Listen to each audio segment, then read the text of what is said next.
All right, here we go with part 7 on chapter 3, looking at the Greeks and the Persians. And now we're going to talk about a brand new empire that is formed called the Hellenistic Empire. And the Hellenistic Empire is the empire of Alexander the Great. And you see one of the few surviving original paintings made of him. So, what happens? Sparta, Athens, been fighting for 27 years. Sparta wins, Athens loses. Persia is standing on the sidelines, but they haven't done much because they have their own internal problems. Then we have from the north, from the northernmost part of Greece, in a region called Macedon, or Macedon, or Macedonia, or Macedonia, we see a king starts to mobilize his soldiers, and they start marching southward, and they start conquering city-state after city-state after city-state. And his name is Philip of Macedon, right? So he conquers Greece. He defeats the Spartans, he defeats the Athenians, and he unites them all, and he says, we are now one. We are now one empire, the Macedonian or Macedonian Empire. But then he dies. He gets killed. He gets assassinated. Some say by his wife. And he gets assassinated, and then his son rises to power. And his son is only 20 years old at the time. His name is Alexander of Macedon. And he will continue what his father started.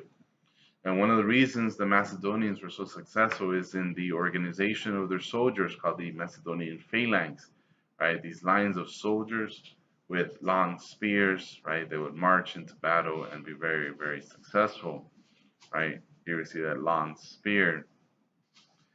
So Philip dies. His son, young son, 18, 20 years old, Alexander, becomes the new king of the Macedons. And then he says, you know what? I'm going to conquer Persia. I'm going to conquer what was, to get revenge for all the conflicts and all the fighting and all the conquests of the Persian Empire.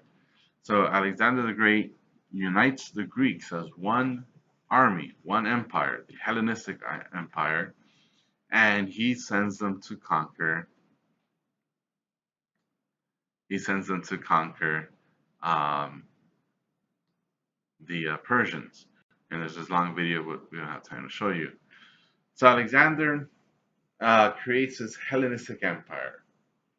He defeats the Persians in battle again and again and again and again. He kills the emperor, or the emperor is killed, and he takes over as the emperor. So Alexander claims himself to be the new Shah, the new King of Kings. So he goes into Egypt, he goes into Turkey, he goes into over here, he goes into Mesopotamia, and he goes into Persia, right? And wherever he went, he would marry a queen. So he took on many wives.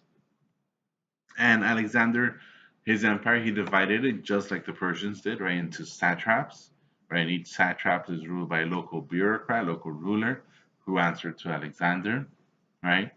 Alexander then decided that he wants to conquer the known world. So he continues eastward, right? Past Mesopotamia, past Persia, all the way to the Indus Valley. And he conquers the Indus Valley, right? And this is like an 18-year, 14-year campaign of conquest and war. And in doing so, he spreads Greek culture, right? From Macedonia in the north to Egypt in the west, right?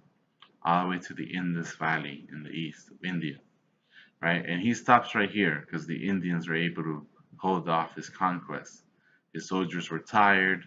They were not accustomed to fighting in the jungles that were in India, northern India. So his army is able to reach the Indus Valley and go no further, and he is forced to return back and set up a capital in Babylon, right? That becomes the new capital of the Hellenistic Empire. And so Alexander conquers this wide area right? This is larger than the Persian Empire, so the Hellenistic Empire is even larger. And he, conquers all these territories. And wherever he goes, you notice there's different cities named after him, like Alexandria, Alexandria, Alexandria, Alexandria. All right, that tells us of his uh, maybe arrogance, maybe ego, maybe how awesome he really is. But one of the great things he does is that he spreads the Greek culture, right? So those Greek myths and legends and philosophy and math and sciences that started over here in the Greek area of the world makes its way across to Egypt, to Persia, right, to Bactria, which is this kingdom in the north, and even to India. And one of the most famous examples of this is the statue. All right, this is known as the Gandhara Buddha statues. And what we see is that this is a statue of the Buddha, which is a religious figure, which we'll talk about in a future chapter. But his dress, his style, right, is that of the Greeks. So it's telling us that Greek culture blended, diffused, blended with, mixed together, synchronized with Indian culture or Buddhist culture, right? Here's this famous example again of that spread of Hellenistic culture. The Greek language that becomes the standard language of business. Everyone in government, everyone in business, whether you lived here in Anatolia or in Egypt or in Persia or in Bactria, right? You worked for the government, you spoke Greek. If you did business, it was probably going to be in Greek. And Greek architecture is found in all over these places, right? The city of Alexandria has in Egypt has these Greek statues and Greek amphitheaters and Greek theaters and Greek everything, right? Because it continued, it spread to there, right? So the stories, the philosophies, the knowledge of the Greeks spreads as well. And this kind of this combined cultural unity between the Greeks and everyone else, it leads to trade because now there's more people trading, there's more people communicating because they're all speaking a similar language, right? Under the Hellenistic Empire's government, it is safer to travel because now there's no fighting within the empire, unlike the Hellenistic Empire. I mean, unlike the Persian Empire, which was weakening from the inside. So now you could trade, you could travel across the Mediterranean, across the Red Sea, across the Persian Gulf, right? There's more trade, more travel than ever before, but that also means that there's a bigger wealth gap.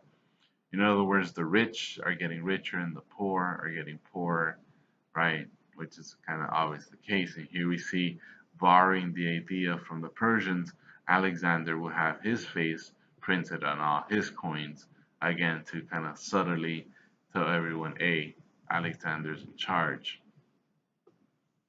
Now, of all these cities Alexander founded, the most important one is called Alexandria, and it is in Egypt. And it becomes the cultural capital. All the great scholars and philosophers and educators and engineers, they all come to live in Alexandria.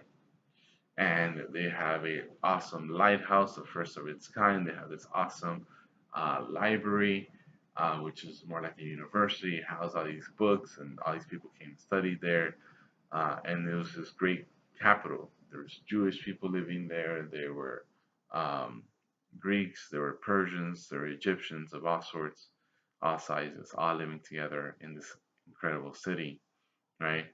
Eventually, the capital, Alexandria, would become the capital of the next line of rulers of Egypt, known as the Ptolemaic rulers, right? And the last of which was Cleopatra, claiming herself to be the pharaoh of Egypt.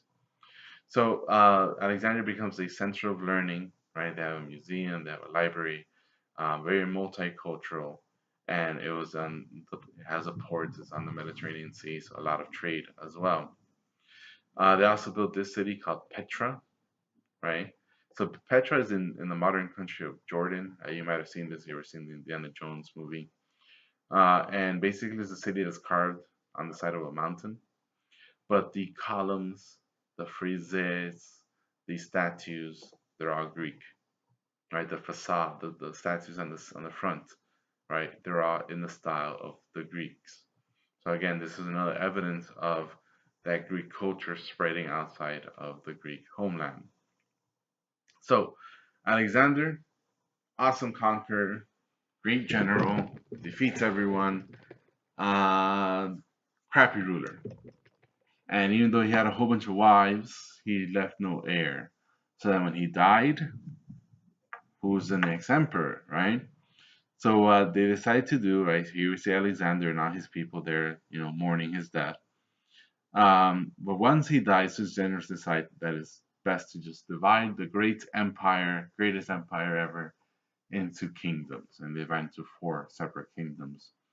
And here they are, right? We have the Ptolemaic kingdom in Egypt, the Antigonaids in Macedon, and by far the largest one would be the Seleucid, right? So these are Greeks who ruled over the leftovers of the Persian Empire. Um, and all of these, at one point or another, they would fall, and they would eventually fall to the Romans. So because they were not united, they really couldn't stand a chance against the unified Roman forces. So Alexander the Great dies, his empire is split up, right? But his lasting impact is beyond his empire. It is the spread of culture, the Hellenism that we spoke about just now. All right, one more video to wrap up chapter 3.